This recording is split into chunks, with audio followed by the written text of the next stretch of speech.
Hello everybody, my name is Lauren Gerhart and this is week 5. So this week we are going to be exploring term limits, age restrictions, and accountability for federal judges. So we're first going to be talking about the proposed changes, benefits and drawbacks, argument regarding age restrictions, and additional qualities. So the benefits of setting term limits proposes setting fixed terms for judges to promote regular turnover instead of the unpredictability of vacancies that we have now.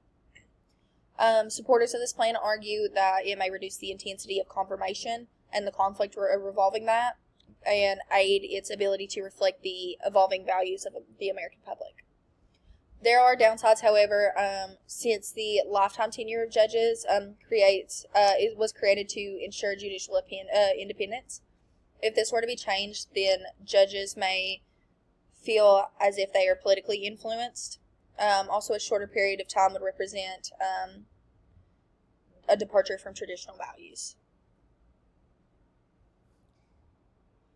Regarding age restrictions, it's argued that it would provide a clear transition period for judicial appointments and would assist in limiting the likelihood of judges to have diminished cognitive abilities.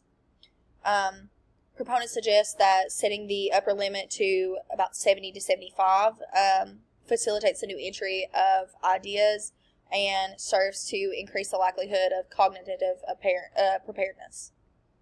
However, there are those who argue against it. The ability to perform tasks, in their opinion, should be measured by performance and not age.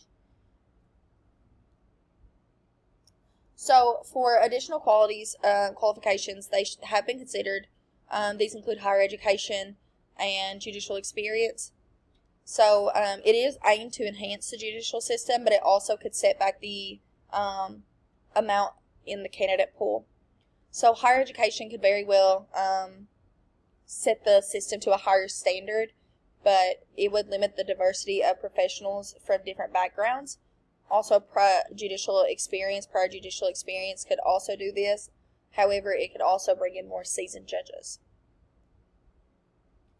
Now we're going to be talking about the motivations behind efforts to remove judges, and that is political pressure and public perceptions. So, political pressure can significantly play a role in judge removal, particularly when controversial rulings are made and partisan pressure becomes too much. So, although federal judges are granted lifetime appointments that are created to shield them from backlash, these controversial rulings can push politicians to either impeach the judge, defund the court system, or make a structural change, which can sometimes result from a ruling going against what the political interests are of those elected officials. The removal of a judge also under these circumstances is not only about judicial misconduct, but it threatens judicial independence.